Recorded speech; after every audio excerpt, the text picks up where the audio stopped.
Saludos y Dios le bendiga. Se me conoce como el hermano Yoito. Quiero comenzar una serie hablando sobre herejías, como ciertas herejías que existían en el mundo antiguo han renacido, tal vez no en su totalidad, pero ciertas ideas de ellas están afectando la vida de los cristianos hoy en día, ya que, ¿verdad?, a veces cuando no hay cierta preparación en el conocimiento, pues personas caen en este tipo de herejías. Me gusta hacer presentaciones para que las personas vayan viendo de lo que uno está hablando y cojan ideas. Así que me gustaría comenzar. Esta serie se va a estar llamando La influencia herética, teología en llamas. Básicamente, ¿verdad?, aludiendo a cuando hay desviaciones en ciertas creencias, pues pueden llegar hasta herejías. Esto sería probablemente alguna de las que estaremos tocando.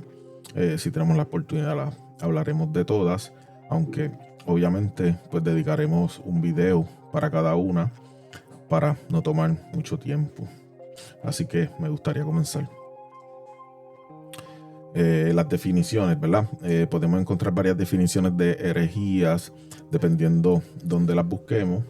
Incluso la definición de herejía en el contexto bíblico puede variar, ¿verdad?, a lo que nosotros hoy conocemos como herejías, ¿verdad?, ya que la palabra a través del tiempo ha tenido un desarrollo, ¿verdad? Entiendo que el diccionario de Oxford dice, abajo de van a encontrar la cita de dónde salen cuando, ¿verdad?, estén disponibles.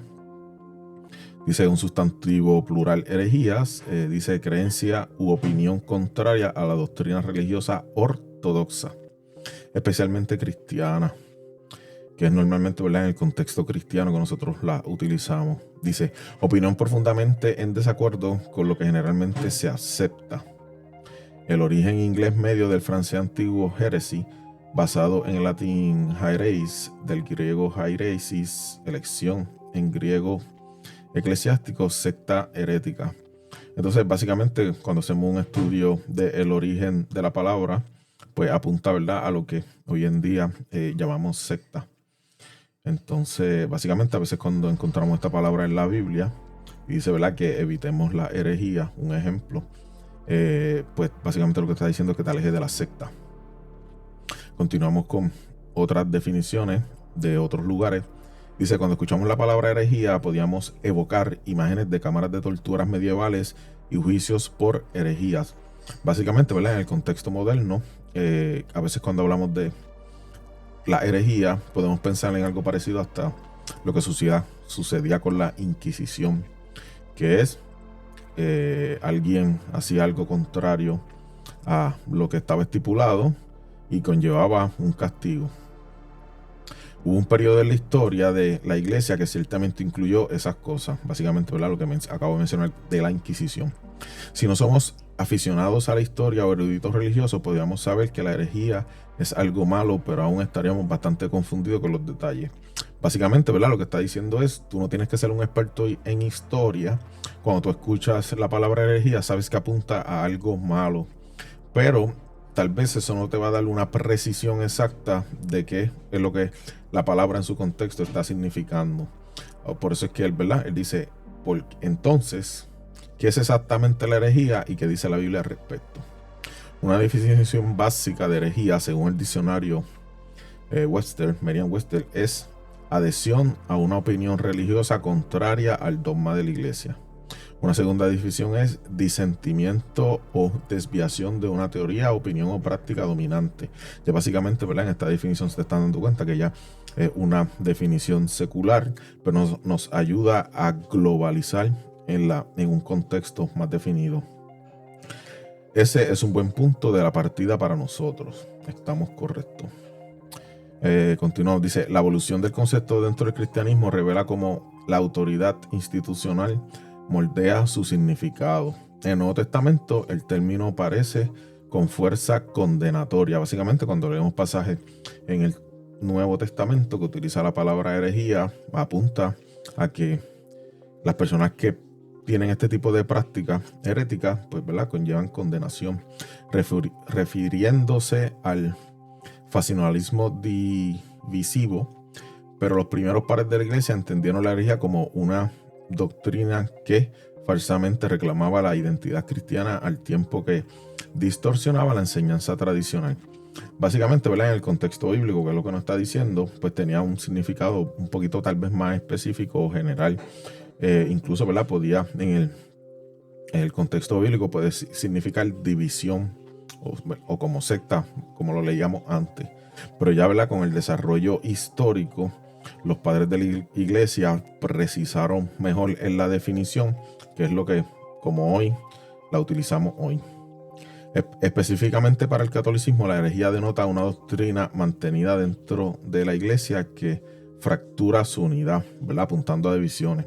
Una ofensa más grave que el cisma, que implica una separación organizativa en lugar de una alineación espiritual.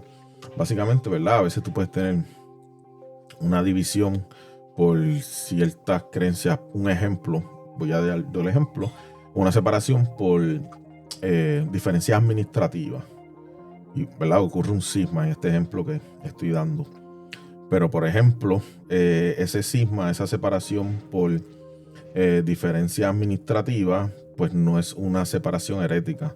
En el caso, ¿verdad?, de que alguien sostenga algo contrario a la fe, pues ya, ¿verdad?, ese cisma se considera herético. Básicamente lo que nos está dando. Se ha mencionado, ¿verdad?, la palabra ortodoxia mientras hemos estado hablando, y básicamente, ¿verdad?, una de las definiciones nos decía que una herejía es cuando nos alejamos de una creencia, ¿verdad?, ortodoxa. Entonces, ¿qué es la ortodoxia? Dice creencia, doctrina o culto correctos. Básicamente, ¿verdad?, en el caso del cristianismo, cuando utilizamos la palabra, ¿verdad?, tener una fe ortodoxa, se refiere, ¿verdad?, a que las creencias, la doctrina o el culto está correcto desde la base, ¿verdad? La ortodoxia se refiere a la creencia, doctrina o práctica correcta, lo que se considera la enseñanza correcta por consenso de las autoridades en la iglesia en general o entre aquellos creyentes en un segmento particular del cristianismo. Por eso es que cuando estudiamos el desarrollo de la iglesia, ¿verdad?, como según esta palabra herejía se va desarrollando, pues también se va desarrollando un conjunto de creencias. Incluso hasta cierto punto no diríamos que las creencias, ¿verdad?, fue que nacieron después, sino que ya se tenían, pero su entendimiento de ellas fue siendo cada vez mejor elaborado, ya que, ¿verdad?, en el caso de algunas doctrinas, aunque se creían desde un principio, pues no tenían un conocimiento o entendimiento total en ellas. Por eso es que luego hay un desarrollo, pero hay un desarrollo en lo que ya se creía. Entonces, básicamente, por eso es que se consideran creencias ortodoxas. Dice, y aquí viene algo que les quiero añadir. Dice la regla de Lerins, aplicada en este base, ¿verdad?, que en la ortodoxia se le considera la enseñanza correcta por el consenso de las autoridades en la iglesia en general o entre aquellos creyentes en un segmento particular. Entonces, ¿verdad?, quiero enfatizar en esto porque ahora vamos a aplicar la regla de Lerins. Entonces, cada vez que estemos hablando de diversas herejías, creencias en este canal, pues vamos a tratar de utilizar esta regla lo más que se pueda, porque primero, ninguna regla es infalible, pero sí nos apunta a una guía o es una buena herramienta. Entonces, como es una buena herramienta, pues vamos a utilizarla. Vicente de Leris dice, ¿verdad?, en esta fuente dice, en la propia Iglesia Católica se debe tener todo el cuidado posible de mantener la fe que ha sido creída, ¿verdad? Y cuando dice la propia Iglesia Católica se refiere a la Iglesia Universal. Y más adelante vamos a ver que en su contexto es lo que él está diciendo. Él no se está refiriendo, ¿verdad?, a una iglesia católica con una sede específica en un lugar. ¿Por qué? Dice, pues verdaderamente y en el sentido más estricto es católico. aquello que, como el nombre mismo y la razón de las cosas declaran, la comprende todo universalmente. Lo comprende todo universalmente. Entonces se dan cuenta, ¿verdad?, que en el contexto de Vicente de Lering es una regla que es católica porque comprende todo universalmente, que sería básicamente la definición de católico universal. Entonces, ¿qué él nos está diciendo? Tenemos que tener una regla para mantener la fe. Y esa regla va a tener, ¿verdad?, unos requisitos. Y es que las cosas que tenemos que creer hayan sido, ¿verdad?, creídas en todas partes, siempre y por todos. Entonces, a veces una forma hoy en día de tú poder descubrir que una enseñanza es herética es tú escuchas la enseñanza. Obviamente no es que vamos por el mundo buscando enseñanza nueva en el sentido de que, ¿verdad?, andamos buscando como cazadores de herejía, sino, ¿verdad?, que en nuestra vida diaria la puedes aplicar incluso cuando alguien te llega y te dice, mira, escuché a cierta persona que está dando este tipo de enseñanza y yo nunca había escuchado eso. Incluso, ¿verdad?, hice una búsqueda rápida por internet y tampoco escuché que antes se haya mencionado. Entonces, cuando tú aplicas la regla de Lering, especialmente a nuevas enseñanzas, ¿verdad?, aplicando el principio que incluso dice la Biblia, que no hay nada nuevo debajo del sol. Entonces, tú te vas a dar cuenta que probablemente existió o es algo totalmente nuevo, y cuando vamos a la luz de la escritura y a la luz, ¿verdad?, de la historia de la iglesia, pues o nunca se creyó, o cuando se creyó fue condenado como herejía o trajo problemas, se dejó de creer y volvió a renacer. Entonces, ¿verdad?, ese tipo de enseñanza no va a cumplir con estas características que pide la regla de Vicente de Lering. Entonces te puedes dar cuenta que, ¿verdad?, tienes que desecharla, a menos que te interesa hacer un estudio más profundo en el sentido de que, ¿verdad?, para advertir a personas en el futuro que se alejen de ese tipo de corriente, como dice la misma Biblia, ¿verdad?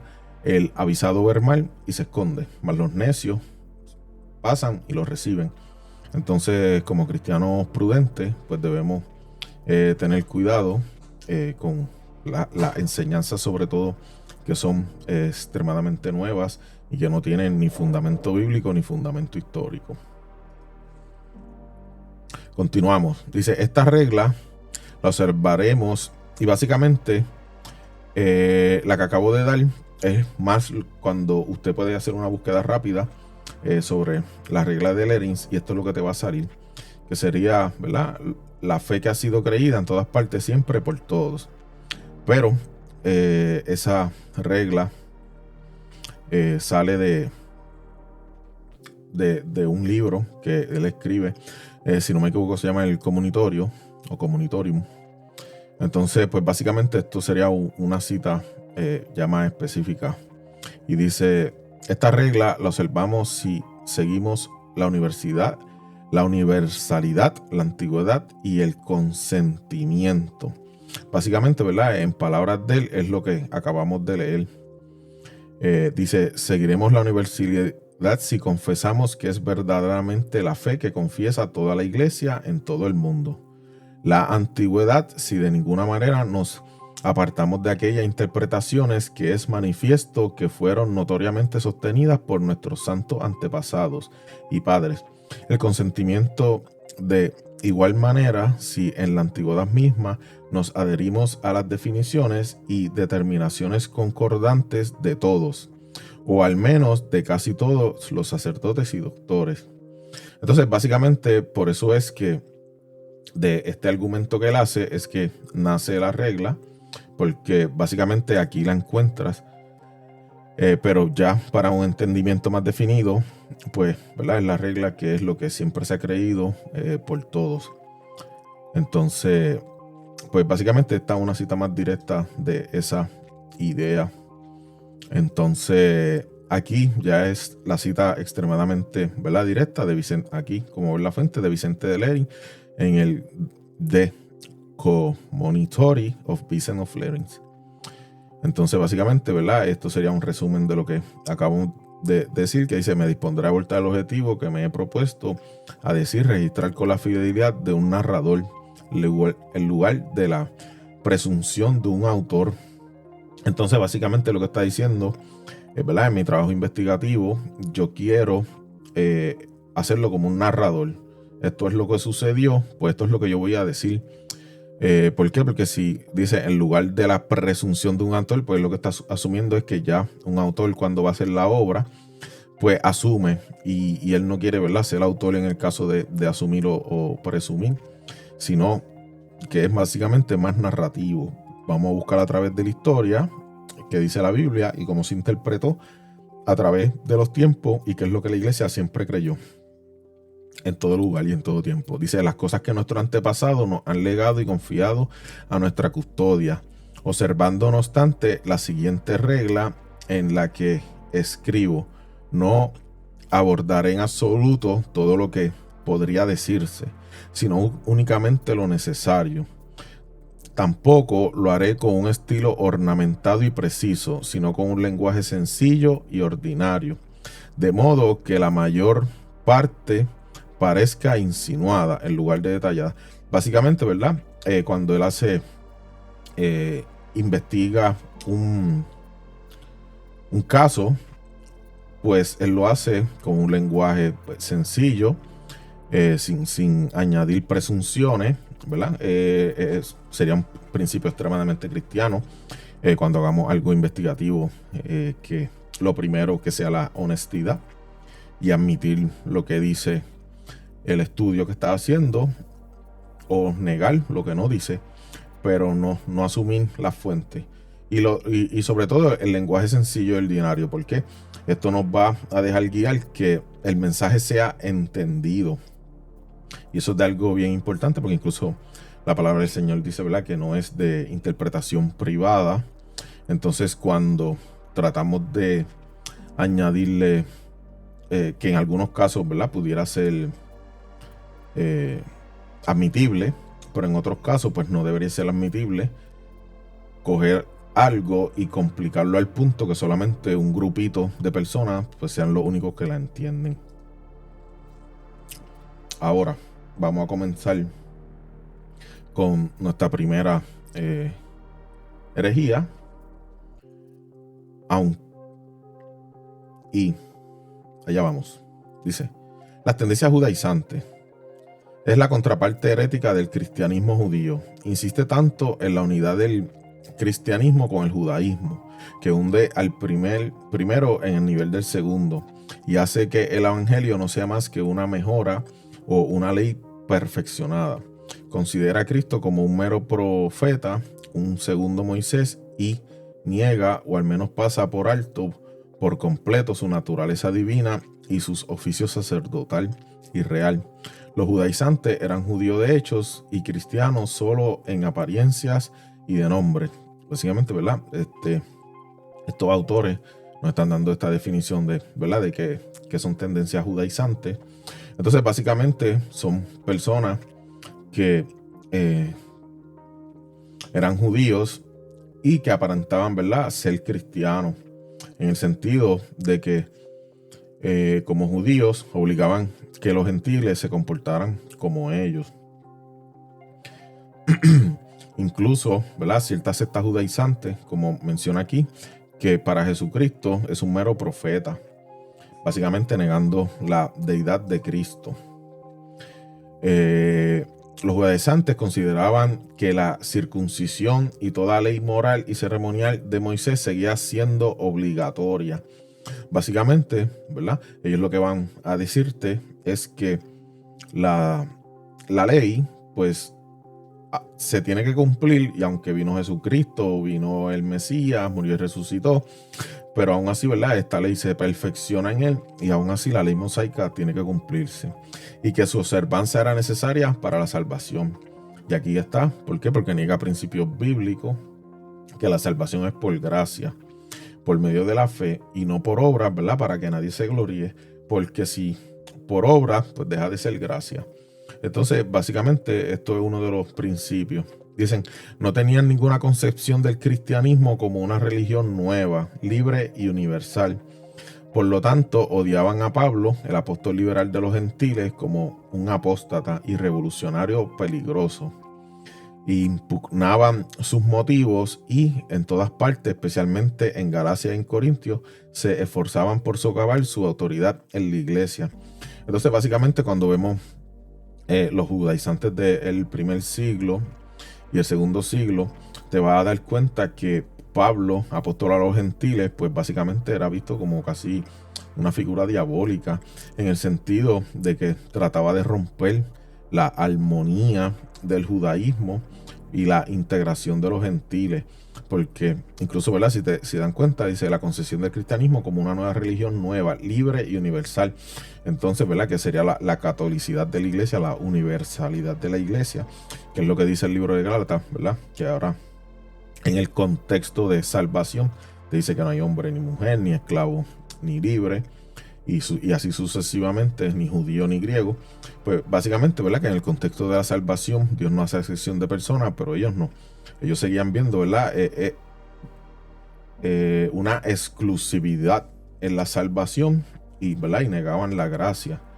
Y sobre todo, ¿verdad? El apóstol que escribió más a los gentiles, que fue Pablo, pues básicamente pues lo odiaban.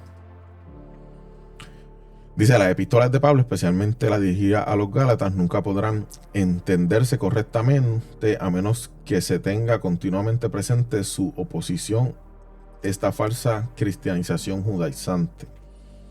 Básicamente, ellos, nuevamente, como mencionamos, todo lo que provenía de Pablo, pues era malo. Entonces, los que aceptaban hasta cierto punto parte de ello, pues tenías que darle una interpretación diferente nuevamente a lo que generalmente con una lectura simple del texto se entendía. Entonces, hoy en día grupos modernos como el movimiento Raíces Hebreas o algunos mesiánicos judíos que enfatizan la observancia estricta de la ley mosaica, Torá, para los cristianos gentiles, combinando fe en Jesús con prácticas judías obligatorias. Entonces, hoy en día, ¿verdad? El movimiento Raíces Hebreas, en inglés se dice Hebrew Roots, básicamente es un renacer de estos tipos de sectas judaizantes, ya que vemos, ¿verdad? Que en Gálatas capítulo 2, Pablo combate el judaizar. Diríamos, ¿verdad? Que la carta completa de Gálatas está dedicada a este tema, pero en el caso de Gálatas capítulo 2 es bien extremadamente precisa, ya que, ¿verdad? Pablo en algún momento amonesta a Pedro y le dice, ¿verdad? Tú siendo judío, porque obliga a judaizar a los gentiles. Entonces, ahí te das cuenta que este problema nace ya en la iglesia temprana. Entonces Pablo tiene que amonestar a Pedro y lo tiene que decirle, mira lo que tú estás haciendo, eso está mal. Entonces, pero hoy en día con el movimiento Raíces Hebreas, te das cuenta que en diversas formas, ¿por qué? Porque incluso decir que todas las personas que son raíces hebreas creen exactamente lo mismo, pues no, eso no sería una precisión exacta, pero sí, te vas a dar cuenta que ellos van a enfatizar la ley mosaica, entonces van a enfatizar la obra. Si enfatizan la obra, pues básicamente están negando gracia, y así sucesivamente.